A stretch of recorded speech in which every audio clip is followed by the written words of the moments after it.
signature ce 5 juin 2020 d'une convention tripartite pour la subvention des intrants agricoles entre le gouvernement et l'Union nationale et la Coton Tchad, Société nouvelle des producteurs. C'était au cours d'une cérémonie présidée par le chef du département des finances et du budget. Reportage à suivre en volet 1 de ce journal. Pandémie du Covid-19, le Tchad s'apprête à entrer en phase de dépistage massif. Un lot de nouveaux matériels de haute performance incorporés avec des modules chacun, ce qui permettra au corps soignant de donner des résultats des tests de dépistage en seulement 1 heure.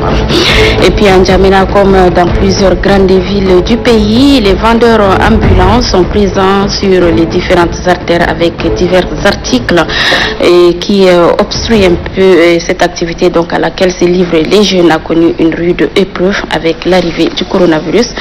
Reportage à suivre dans un instant. Bienvenue aux 20h, mesdames et messieurs, bonsoir et merci de nous rejoindre sur la chaîne nationale. Signature ce 5 juin 2020 d'une convention tripartite pour la subvention des intrants agricoles entre le gouvernement tchadien et l'Union nationale et la Coton Tchad, Société nouvelle. C'était donc au cours d'une cérémonie présidée par le chef du département des finances et du budget. On fait tout de suite le point avec Maman Souleymane. Le ministère des Finances et du Budget, la Société cotonnière du Tchad et quelques banques de la place mutualisent leurs efforts pour appuyer le cotonculteur. C'est dans ce sillage qu'une convention tripartite, ministère des Finances et du Budget, Union nationale des producteurs de coton du Tchad et la Société nouvelle est signée. Cette convention prévoit le financement de la subvention pluriannuelle sur les intrants agricoles au profit des producteurs. Le coût global de ces financements s'élève à plus de 16 milliards de nos francs pour une durée de 5 ans. Cette subvention est un deal entre le président de la République et les cotonculteurs. Ces derniers ont pris l'engagement, grâce à cette subvention, d'augmenter de manière soutenue la production jusqu'à ce que le Tchad reprenne sa place de leader dans la production du coton en Afrique. Pour les ministres des Finances et du Budget, le gouvernement ne ménagera aucun effort pour soutenir le cotonculteur. Après que le chef de l'État ait accordé 17 milliards pour le secteur agricole il y a quelques jours, nous allons signer une convention portant à peu près sur 17 milliards supplémentaires uniquement dédiés à la filière coton. Ça prouve à suffisance l'engagement que nous avons pour le gouvernement pour booster le monde rural et le monde agricole. Vous avez toute la disponibilité du gouvernement et tous les soutiens du chef de l'État et qui a apprécié vos gestes et qui vous donne rendez-vous pour l'année prochaine et pour les 5 années prochaines parce que le gouvernement, pour ce qui est de la filière coton et des cotonculteurs, a fait sa part. Avec l'appui financier du gouvernement et de ses partenaires, les cotonculteurs s'engagent à augmenter leur productivité afin que le Tchad reprenne son rang de leader dans la production du coton en Afrique. Pandémie du Covid-19, le Tchad s'apprête donc à entrer en phase de dépistage massif. Un lot de nouveaux appareils de haute performance incorporés de 4 modules chacun a été réceptionné ce matin, ce qui permettra au corps soignant de donner les résultats de tests de dépistage en seulement 1 heure d'horloge. Le premier test a lieu ce matin au centre hospitalier universitaire de l'hôpital de la mère et de l'enfant. Mathiamne Solange.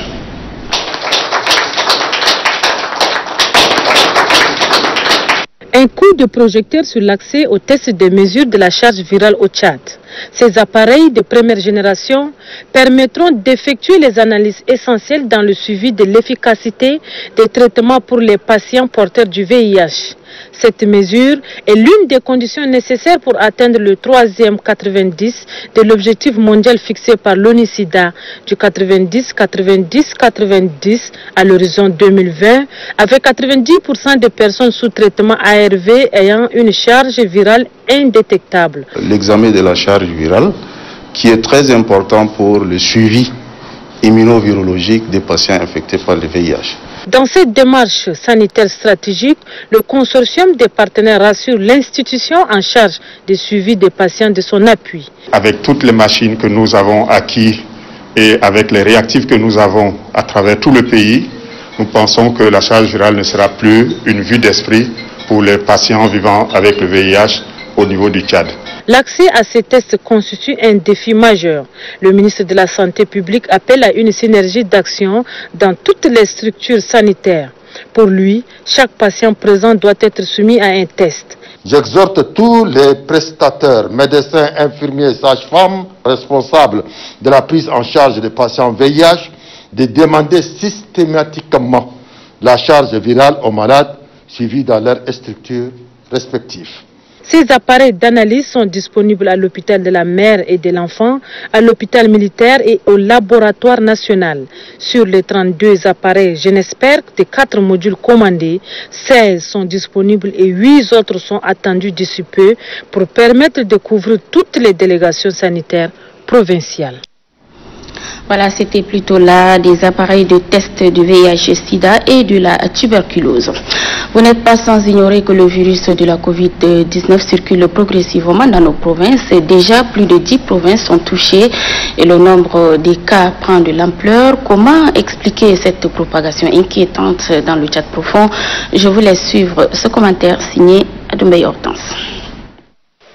Depuis la notification du tout premier cas de coronavirus enregistré au Tchad le 19 mars dernier, le virus se propage tout doucement, portant le nombre à plus de 800 cas et touche aujourd'hui 14 provinces du Tchad sur les 23. La pandémie de la Covid-19, qui est gérée au sommet de l'État, occupe aujourd'hui le plus grand poste budgétaire et en guise de prévention, des mesures adaptées pour circonscrire le mal sont édictées.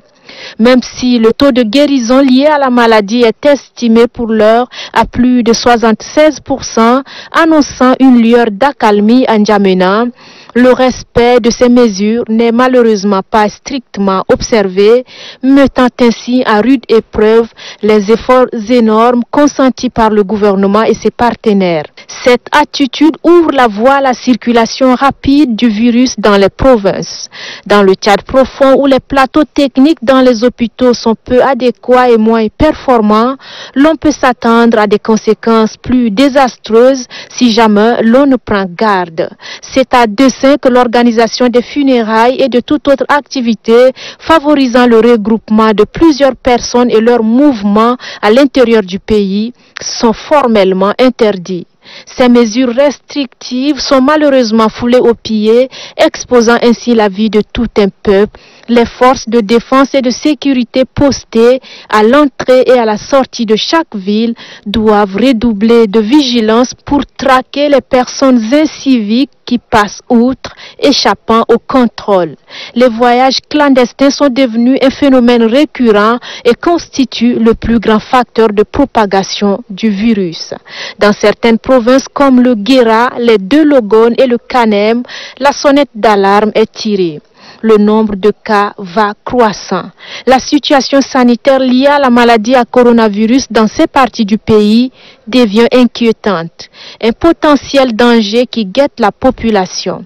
Seul le respect des mesures barrières permettrait d'éviter le pire.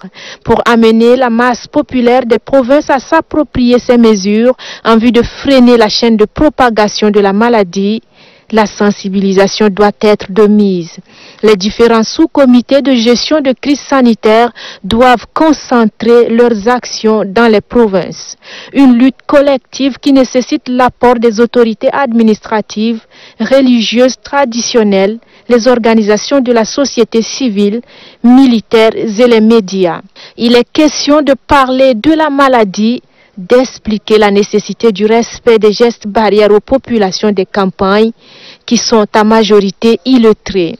Les sensibiliser, les éduquer et les informer, c'est le rôle le plus noble que peut jouer toute organisation de la société en vue d'amener les communautés à participer à la gestion de leur propre santé. Et puis, dans ce communiqué parvenu à la rédaction, le sous-comité sensibilisation relevant du comité de gestion de crise sanitaire informe l'opinion que le gouvernement a mis à la disposition des plateformes des partis politiques, organisations des droits de l'homme, confessions religieuses, jeunes, femmes, patronat, CCMA, presse et toutes les provinces du Tchad une quantité importante de masques pour une distribution gratuite en faveur des couches vulnérables et des personnes démunies. Des orientations précises ont été données lors de la cérémonie de remise des 10 masques afin que ces supports puissent parvenir aux bénéficiaires. Malheureusement, le sous-comité sensibilisation constate avec regret que ces orientations ne sont pas respectées par certaines organisations relais qui font de ces supports leur propre propriété, les entourant d'une publicité en faveur de leurs organisations sans en citer la source et la provenance de ces masques. Pire, d'autres utilisent ce don du gouvernement à des fins commerciales. Le sous-comité sensibilisation met en garde tous ceux qui s'adonnent à ces pratiques mercantilistes et se réserve le droit d'engager des poursuites contre les personnes qui profitent de ce don du gouvernement pour en faire un usage autre que celui pour lequel il est destiné. Le ministre de la Communication, porte-parole du gouvernement, coordonnateur du sous-comité sensibilisation, Oumar Yaya Hissène, à la signature de ce communiqué. Et puis, la situation épidémiologique de la maladie à coronavirus de ce vendredi 5 juin se présente comme suit. 161 échantillons analysés, 8 cas confirmés, 6 à N'Djamena, 2 au Moyen-Chari, 24 guérisons, portant le total à 657, 2 décès, total des décès 68, 111 malades sous traitement. Le nombre de ces cas depuis le 19 mars 2020 est de 836, dont 220 femmes. Les provinces touchées sont N'Djamena 752, Bata 4, Enedi Est 1, Guéra 13, Kanem 17, Lac 5, Logone Occidental 10, Logone Oriental 8, Mandoul 1, Mayo-Kébi Est 3, Moyen-Chari 9, Sila 1, Wadaï 6 et Wadifira 6. La coordination nationale de riposte sanitaire invite la population à rester sereine, solidaire et rappelle au respect strict des mesures barrières, notamment la distanciation sociale. En cas de signes tels que fièvre, toux, éternuement et difficultés respiratoires, appelez gratuitement le 1313. Le coordonnateur national de riposte sanitaire, professeur Choua Ouchemi. Le délégué général du gouvernement auprès de la commune de N'Djamena, Mamad Tezen Yaya, a procédé ce matin à une remise de dons des denrées alimentaires aux personnes handicapées. La cérémonie s'est déroulée au sein de la commune du 9e arrondissement. Kamla Habiba. Ce sont 140 sacs de riz et d'haricots qui leur a été distribués. Et c'est le délégué général du gouvernement auprès de la commune de N'Djamena, Mamad Zen Al-Hajj Yaya, qui a officié cette cérémonie de remise de dons. Dans son adresse, cette personnalité n'a pas manqué de rappeler à la population de la commune du 9e arrondissement le respect scrupuleux des mesures barrières dictées par le gouvernement. J'appelle chacun d'entre vous à une prise de conscience réelle, de poser tout le temps le bon geste, d'avoir le bon comportement pour éviter de contracter la maladie et de la transmettre également à autrui. Le maire de la commune du 9e arrondissement se dit pour sa part sensible à la situation que traversent les personnes vulnérables de sa circonscription administrative en cette période de Covid-19. La mairie, comme à l'accoutumée, ne peut pas aussi rester bras croisés. Avec nos moyens de bord, nous avons décidé cette année de commencer par les personnes handicapées physiques. Nous demandons aussi à toutes les autres personnes de bonne volonté de faire la même chose. Cette assistance, comme l'ont souligné les autorités communales, contribueront à l'amélioration des conditions de vie des personnes handicapées, surtout en ce moment difficile. La série de sensibilisation couplée à la remise des masques à la population par la sous-commission de sensibilisation de la Chambre de commerce, d'industrie, d'agriculture, des mines et d'artisanat et la commune du 5e arrondissement se poursuit dans la capitale. Reportage Varilachi. Un des moyens de prévention les plus efficaces contre le coronavirus est le port des masques de protection. C'est fort de cette importance que la Chambre de commerce, d'industrie, d'agriculture, des mines et d'artisanat met l'accent sur la sensibilisation. Les membres de la Chambre consulaire ont ainsi procédé à la sensibilisation couplée avec la remise des masques dans plusieurs marchés de la capitale. Les opérateurs économiques des marchés des communes du 3e, du 5e et du 7e arrondissement de la ville de N'Djamena bénéficient gracieusement de ces moyens de protection contre la maladie à coronavirus. À travers ces masques, la CCMA apporte sa contribution pour briser la chaîne de contamination de la pandémie, affirme Abdoulaye Mangoussi, membre de la sous-commission sensibilisation de la Chambre de commerce. Du côté de la commune du 5e arrondissement, sous la conduite de son maire Fatime Moussa Abdoulaye, a remis aux délégués des quartiers, des chefs d'arrondissement, 7 cartons de tout contenant 3400 masques. C'est un don du chef de l'État Idriss Déby Itno qui vient répondre de manière prompte aux attentes de la population. À la cérémonie de remise, le maire de la commune du 5e arrondissement a mentionné que ce don est la traduction en acte de la volonté et l'engagement de la politique du chef de l'État Idriss Déby Itno de protéger la population contre la maladie à coronavirus. D'ici, les autorités communales sont allées remettre des masques de protection aux commerçants du marché Karkandji, toujours dans la commune du 5e arrondissement. Ngabou Médor Jacob, gouverneur de la province de l'Enedi-Est, était ce vendredi à Kariari pour intensifier la sensibilisation et remettre quelques kits de protection offerts par l'OHCR. Hassan Lamé. L'Enedi-Est vient d'enregistrer le premier cas de Covid-19. Les autorités provinciales sont sur le front. Au camp d'Ourikassoni, à Kariari, où vivent plus de 33 000 réfugiés soudanais, le gouverneur Ngabou Médor Jacob les appelle au respect des mesures barrières. Le coronavirus est déjà chez nous et nous ne devrons pas s'amuser, martèle le dépositaire du pouvoir de l'État. Des matériels susceptibles de contribuer à bouter la maladie à coronavirus sont apprêtés par les humanitaires. En le réceptionnant, le gouverneur a salué cette initiative. Des matériels similaires ont été offerts aux autorités provinciales par le HCR à Amdjaras. On y trouve des appareils pulvérisateurs, des bacs à ordures, des kits de lavage de mains et autres. Le gouverneur Ngabou Médor Jacob s'en réjouit. Nous vous remercions très sincèrement à travers vous et la chef. Je vous remercie très sincèrement et ça va bien. De son côté, l'entreprise Sojet Tchad a apporté sa contribution également dans la lutte contre la Covid-19.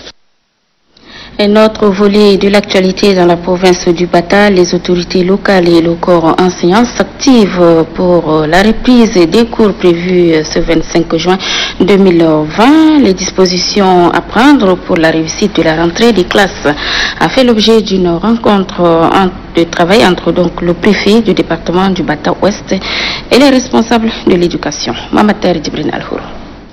Les écoles s'apprêtent à rouvrir leurs portes pour accueillir les élèves des classes d'examen. La levée de la suspension des cours annoncée par le chef de l'État pour le 25 juin est accueillie ici à Ati par les corps enseignants et les élèves avec une grande satisfaction. Toutefois, les dispositions pratiques à prendre pour limiter les risques de contamination de coronavirus en milieu scolaire sont à l'ordre du jour de cette réunion organisée par le préfet du département du Bata Ouest, Fatima Boukar Conseil, avec les responsables de l'inspection de l'éducation nationale et les chefs d'établissement scolaire de la ville d'Ati.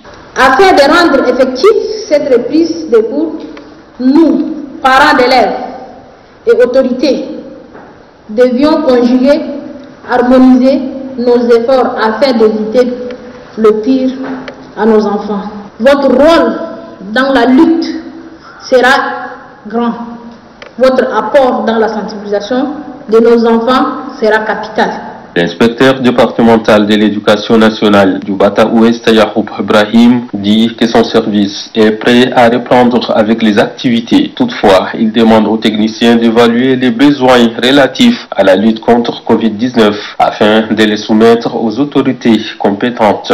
Le grand problème soulevé par le proviseur du lycée Assil Ahmad Akhabash et les autres directeurs d'établissements scolaires dans leurs interventions est que beaucoup d'enseignants ont voyagé depuis la suspension suspension des cours et leur retour semble être compliqué avec l'interdiction des sorties et entrées des provinces. C'est pourquoi il demande aux autorités locales de faire en sorte que ces enseignants soient de retour à leur poste d'affectation. En visite de travail au Tchad, le représentant du port autonome de Douala, Ilyassa Iya Ibrahim, a effectué une visite de courtoisie au Conseil national du patronat tchadien. Au menu des échanges, le renforcement des relations de coopération dans le domaine commercial. Guillaume Benguiri. Une nouvelle dynamique pour le règlement des ristournes aux opérateurs économiques tchadiens, c'est-à-dire le remboursement de la partie d'une cotisation est enclenché. Le représentant du port autonome de Douala au Tchad est dans le mur du Conseil national du patronat tchadien. Ilyassa Iya Ibrahima et le vice-président du CNPT, Ali Abbas Siti, ont fait le tour d'horizon des relations de coopération qu'entretiennent le Tchad et le Cameroun dans le domaine commercial et surtout de la pandémie du coronavirus qui a eu des répercussions sur le secteur. Nous sommes désormais membres du Conseil national du patronat tchadien. Donc nous sommes aisément venus chez nous rencontrer le président du conseil et dans ce genre d'occasion on essaye de faire le tour des activités de la communauté des acteurs portuaires du Tchad dans leur relation avec les ports de Douala et de Kribi. L'actualité, vous la connaissez. C'est également la pandémie de la Covid-19. Le patronat avait sollicité de toutes les entreprises de répondre à l'élan de solidarité lancé par le gouvernement pour faire face à cette pandémie, mais également aux questions sécuritaires. Vous savez le mal que Boko Haram fait dans nos pays respectifs. Le vice-président du Conseil national du patronat tchadien a exprimé toute sa satisfaction quant à cette visite qui ouvrira la voie à une communication forte afin d'informer davantage les autorités tchadiennes et camerounaises sur la nécessité d'associer le secteur privé à la prise des décisions pour la prospérité. Placée sous le thème la biodiversité, une source de préoccupation à la fois urgente et existentielle, la journée mondiale de l'environnement célébrée ce 5 juin est l'occasion tout indiquée pour réfléchir sur les maux qui minent la biodiversité. Ce thème en appelle aussi à la prise de conscience collective afin de gérer de façon durable et rationnelle les ressources naturelles pour la génération actuelle et future. La politique de la protection de la biodiversité est un levier important du développement durable. Les ressources en environnement ainsi que la gamme de services qu'elles peuvent rendre contribuent à la réduction de la pauvreté, propulsent la croissance économique et participent à la sauvegarde de l'espèce humaine. De la nourriture à la sécurité énergétique, à la santé humaine et environnementale, la biodiversité est une source de préoccupation à la fois urgente et existentielle, contribue ainsi à l'amélioration du bien-être social et à la croissance équitable. La biodiversité, une source de préoccupation à la fois urgente et existentielle, est le thème de la Journée mondiale de l'environnement. Un thème aussi révélateur surtout qu'il met en relief un élément primordial de la vie. Il est non seulement vital en matière de santé, mais aussi d'emploi permettant de répondre au développement économique, social et humain. Le thème de cette année se veut un moyen visant à déterminer le rôle joué par la biodiversité dans la protection de toutes les espèces vivantes sur la planète Terre. Célébrer chaque année le 5 juin, la Journée mondiale de l'environnement est l'occasion tout indiquée pour faire le plaidoyer en faveur des espèces menacées de disparition. Il s'agit d'une journée pour préparer la manière de gérer l'environnement à venir. C'est aussi une invite pour les États à matérialiser leurs actions telles que la sensibilisation du public par des publications, des diffusions, des documentaires, l'organisation de conférences, de tables rondes, des séminaires et d'expositions liées à la conservation et au développement des ressources naturelles. Cette journée placée sous les thèmes la biodiversité, une source de préoccupation à la fois urgente et existentielle, permet à l'ONU et ses États membres de consacrer des efforts à la mise en œuvre des recommandations des Nations Unies, notamment de la gestion de l'environnement, de la mise en œuvre des politiques de protection environnementale et par ricochet celle de la biodiversité. C'est ainsi que le ministère de l'Environnement du Tchad profite de cette journée pour attirer l'attention du public sur les enjeux cruciaux relatifs à la destruction de la biodiversité. La biodiversité, une source de préoccupation à la fois urgente et existentielle, occupe une place centrale dans le nouveau programme de développement durable à l'horizon 2030. C'est le message transmis par les États et leurs partenaires techniques et financiers. Et puis le délégué de l'environnement du Mayo-Kébi Est, Reinta Natembaya, a dans un point de presse relevé le bien fondé de la préservation de la biodiversité par les générations actuelles et futures. Un extrait de ses propos. Le choix du thème retenu cette année vise à mettre en exergue la valeur de la biodiversité.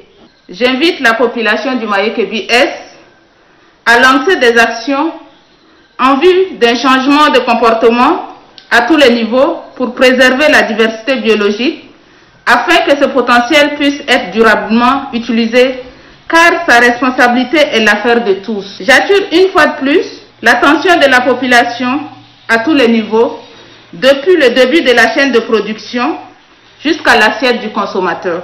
Évitons cette situation alarmante que traversent nos arbres car nos vies en dépendent.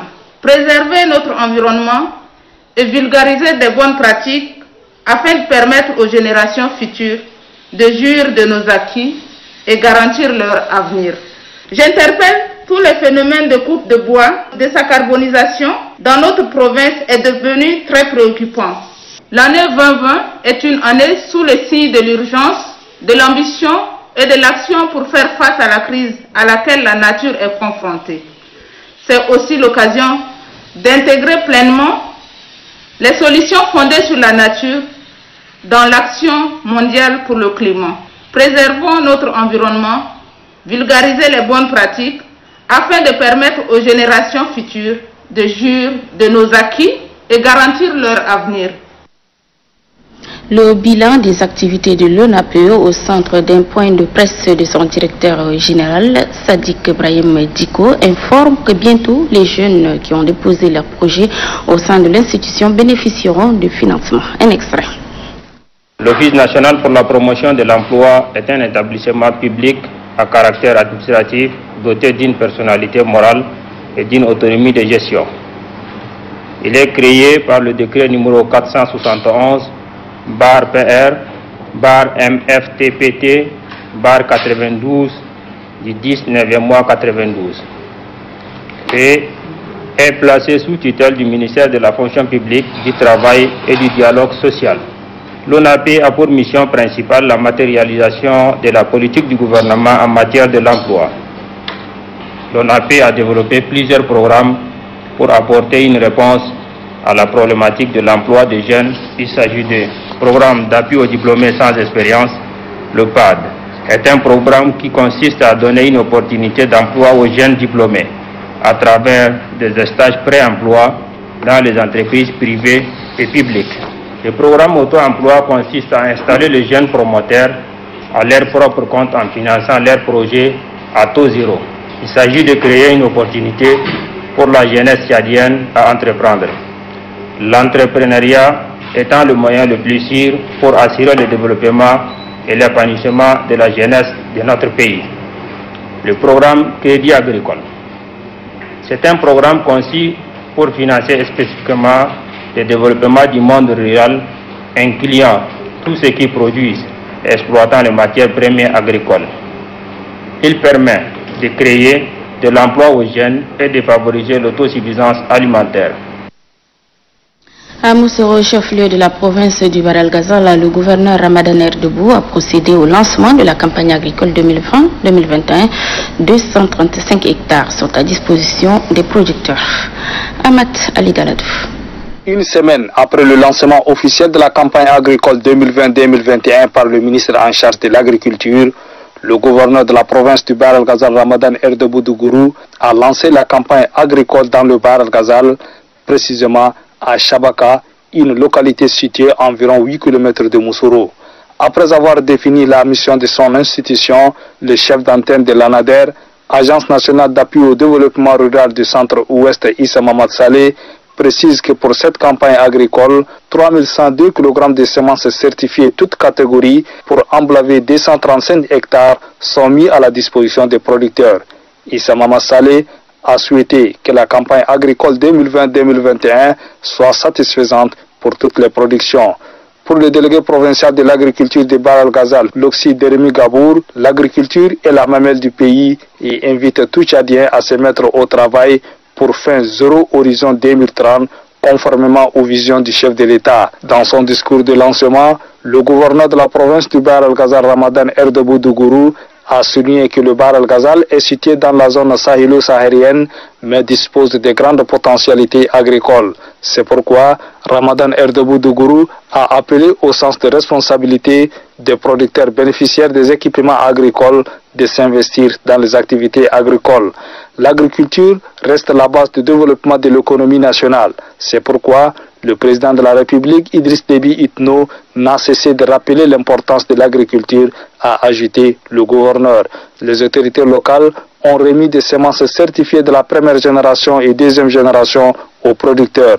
La cérémonie a été sanctionnée par la démonstration du tracteur par le premier magistrat de la province. Le nouveau préfet du département de Nguéni, Bang Orguidina, a été installé dans ses nouvelles fonctions ce vendredi par le gouverneur du Logone occidental, Dago Yacoub Amat Al-Hissène Amat, est au compte rendu. C'est dans le respect strict des distanciations physiques et d'autres mesures barrières contre la propagation de la Covid-19 que la cérémonie de passation des charges entre les préfets sortants et entrants du département de Guéni s'est déroulée. Après 8 mois de commandement à la tête du département de Guéni, l'on note comme bilan de gestion du préfet sortant Ignazianki Pachane Samuel le maintien du respect de l'autorité de l'État, celui de la paix et une parfaite cohabitation pacifique entre les différentes communautés. Le gouverneur de la province du Logone occidental, Dago Yacoub, a félicité le préfet sortant pour le sacrifice consenti durant sa gestion. Il a invité le nouveau préfet du département de Guéni, Bang Orguidina, à l'exécution des lois et règlements en vigueur dans le pays. L'accent est surtout mis sur le maintien du respect de l'autorité de l'État, de la paix et du vivre ensemble pour le développement du département de Guéni. Le gouverneur a en outre appelé la population au respect strict des mesures barrières contre le Covid-19. Le gouvernement a pris ces mesures pour protéger sa population. De grâce, protégez votre famille, protégez votre entourage en portant le masque ou cache-nez et en respectant les mesures barrières. Je voudrais féliciter et encourager toutes les associations et autres corporations politiques pour leur implication étroite dans la sensibilisation de nos populations contre la pandémie coronavirus. Le nouveau préfet du département de Guéni, Bang Orguidina, a exprimé sa reconnaissance au chef de l'État Idriss Déby Itno pour la confiance placée en sa personne. Il promet se mettre résolument au travail pour mériter la confiance placée en lui. La signature du procès verbal, comme l'exige la tradition, a sanctionné cette cérémonie de passation de service. Le personnel de l'ONASA Doba a reçu la visite du premier magistrat de la province du Logone oriental, Moussa Haroun Tirgo. Objectif, assurer le stock de vivres pour garantir la sécurité alimentaire. Ali Haki. Pour le compte de la province du Logone oriental, 8000 sacs de 50 kg de riz et 4000 sacs de maïs de 100 kg offerts gracieusement par le comité de gestion des crises sanitaires doivent être entreposés à l'ONASA, Office national de sécurité alimentaire de Doba, pour leur distribution aux couches vulnérables. Le gouverneur de la province du Logone oriental, Moussa Haroun Tirgo, afin de s'assurer de la disponibilité des stocks et accélérer le processus de distribution dans le département, a fait le déplacement de l'entrepôt de l'ONASA. Là, Abba Issa, chef de dépôt ONASA de Doba, fait savoir au premier magistrat de la province que sur les 4000 sacs de maïs et 8000 sacs de riz de 50 kg prévus pour la province du Logone oriental, ce sont pour l'instant 2000 sacs de maïs et 5000 sacs de riz qui sont déjà réceptionnés. Pour le gouverneur de la province du Logone oriental, Moussa Haroun Turgo, c'est pour alléger les effets de la pandémie à coronavirus dans les différents ménages tchadiens que le chef de l'État, Idriss Déby Itno, par l'autrichement du comité d'urgence sanitaire, a lancé une commande de vivres pour les personnes vulnérables des différentes provinces. Il a insisté sur la répartition rapide et équitable des vivres dans les différents départements. Maintenant, là, cette population est frappée par le Covid-19. Ici, dans la province de Logone, tout est vulnérable. Donc, pour cette raison, il faut accélérer le processus, on va répartir par département. Nous allons en même temps procéder à la distribution. Ces vivres seront répartis gratuitement dans les 6 départements de la province aux couches vulnérables. Des sacs de sucre, haricots et bien d'autres lots de vivres sont attendus pour le compte du Logone oriental. Un véhicule ayant à son bord des passagers clandestins a été intercepté à Mbaye-Bombaye, sous-préfecture de Doba, par les forces de défense et de sécurité. Ces derniers ont été présentés au préfet du département de la Pende, Hamid Kondo. Ali, précision, Ali Haki. Ce véhicule de transport a pu franchir toutes les barrières avec à son bord 31 personnes, en majorité des femmes à terme pour être interceptées à Mayombaye, un canton situé dans la sous-préfecture de Doba rural. Et ce en dépit de l'interdiction d'entrée et de sortie dans le chef-lieu de province. Il a été intercepté par les gendarmes du poste et le chef de canton de Mayombaye, Belumgar Ingam.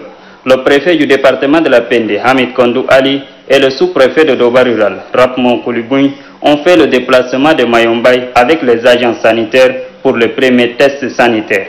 À l'entendre, le conducteur est venu de Baïli avec pour destination Doba. Chacun de ces voyageurs aurait déboursé une somme de 21 000 francs CFA pour le voyage. Selon le préfet du département, Hamid Kondou Ali, certains transporteurs, à la recherche effrénée de gains, contournent les voies principales, empruntent les pistes pour faire voyager de manière frauduleuse des personnes d'une province à une autre. Ces transporteurs sont des vecteurs de propagation du coronavirus. Si le Logone oriental a enregistré aujourd'hui des cas de coronavirus, c'est à cause de ce genre de pratiques. Cet acte est réprimé par la loi. Le véhicule est saisi et envoyé à la fourrière. Le conducteur est confié à la justice afin de répondre de son acte. Les membres du démembrement de la sous-CENI provinciale, départementale et communale de Bardaï ont prêté serment ce matin devant le procureur de la République près le tribunal de grande instance de Bardaï. Mamate Djida Bichara, reportage Fernand Boussoukigé. Dans son liminaire, le président du tribunal de grande instance de Bardaï, Ahmad Mohamed Chouet, donne parole au greffier en chef maître Louba Domkiri Jézoué de faire la lecture de l'acte portant désignation des membres du démembrement de la sous-CENI provinciale, départementale et communale de Bardaï. Lecture faite, le procureur de la République près le tribunal de grande instance de Bardaï, Mohamed Djida Bichara, s'est adressé au récipiendaire dans sa réquisition et je cite: vous devez respecter la Constitution et lois et règlements qui encadrent le scrutin en toute impartialité. Fin de citation. Chacun des récipiendaires a levé sa main droite et a juré de se soumettre conformément à l'article 4 de la Constitution. Après la prestation de serment, le procureur de la République près le tribunal de grande instance de Bardaï, Mohamed Djida Bichara, a renvoyé les récipiendaires à l'exercice de leurs fonctions. Le délégué de la sous-CENI pour la province de Tibessi, Nassim Paul Taro, a quant à lui exhorté les uns et les autres au bon sens dans le travail qu'ils auront à abattre.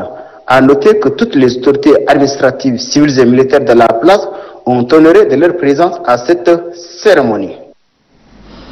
Et puis je l'annonce en titre à Djamena, comme dans plusieurs grandes villes du pays, les vendeurs ambulants sont présents sur les grandes artères avec divers articles. Cette activité à laquelle se livrent les jeunes a connu de rudes épreuves avec l'arrivée du coronavirus. Ce soir, notre reporter Damgelitne Joël nous amène à la rencontre de ces jeunes qui exercent malgré tout leur commerce tout en respectant les gestes barrières. Suivez. Abdelkerim Kouldim est un jeune vendeur ambulant. C'est depuis 3 ans qu'il exerce cette activité. Chaque matin, il se ravitaille auprès de grossistes. La vente des chaussures constitue son business dans les grandes artères de la ville de N'Djamena. Mais l'avènement du coronavirus ayant entraîné la fermeture des marchés a porté un coup dur sur ses activités. La décision gouvernementale allégeant les mesures de lutte contre la pandémie est une aubaine pour la relance de son petit commerce. Quand le marché est fermé, je suis à la maison comme ça. Le marché est ouvert, c'était bon quand même.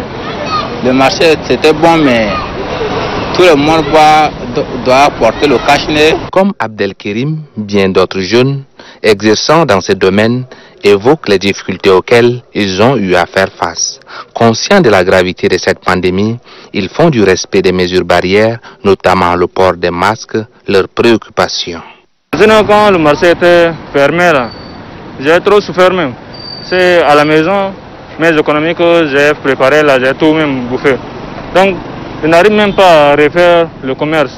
Mais c'est la maman qui m'avait aidé pour recommencer le commerce. Mais je pense que le cache-nez, tout ce qu'ils ont interdit de faire là, j'ai même respecté. Parce qu'on ne peut pas violer la loi. Personne n'est au-dessus de la loi, donc j'ai également suivi ce qu'ils ont fait. Les mesures barrières prises par le gouvernement, c'est une bonne chose.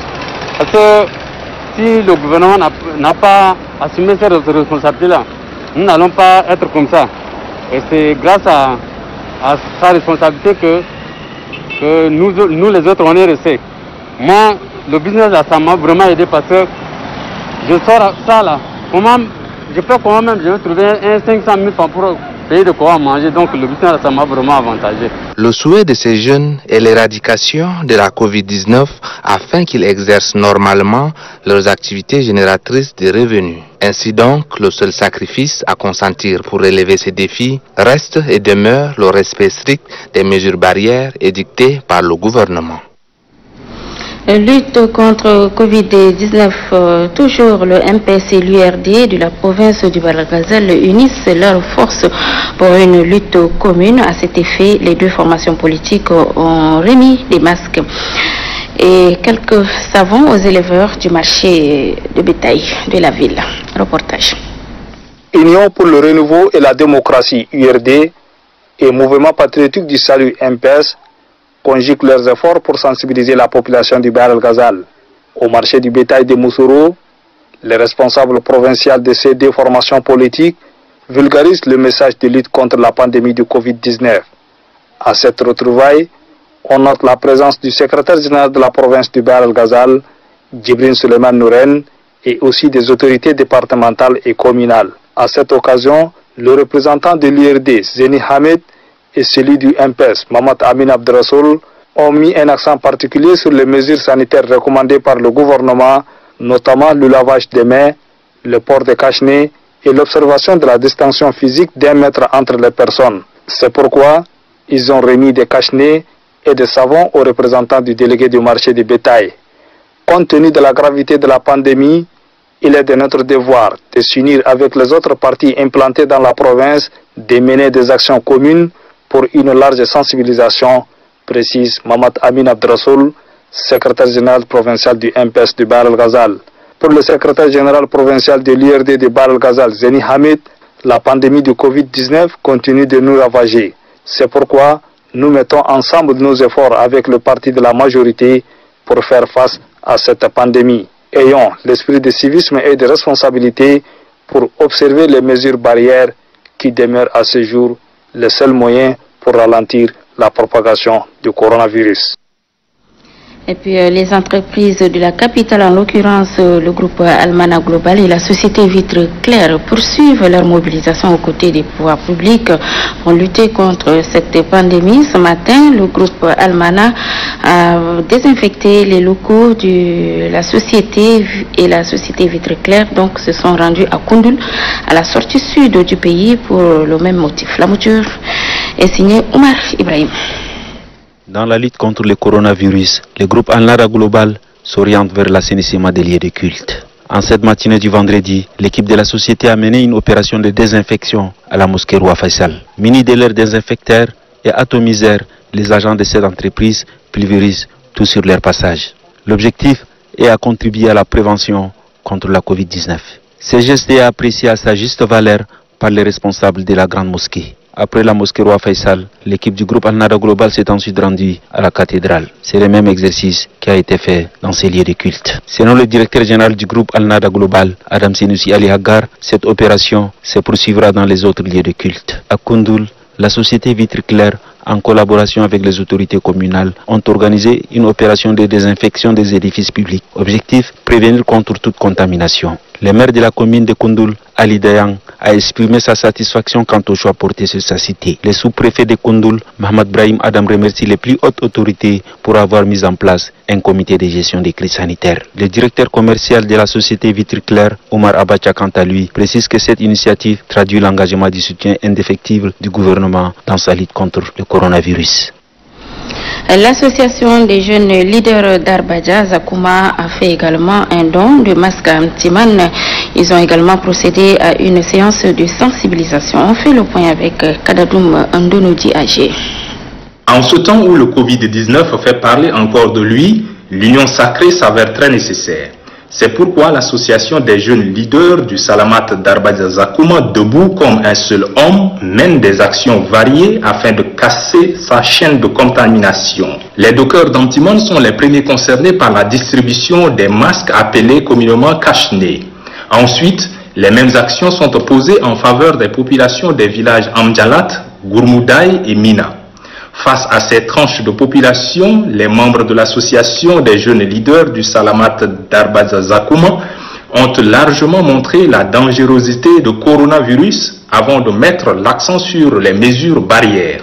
Selon le président de l'association Mamad Ali Mokhtar, seul le respect strict de ces mesures reste le moyen efficace dans cette lutte.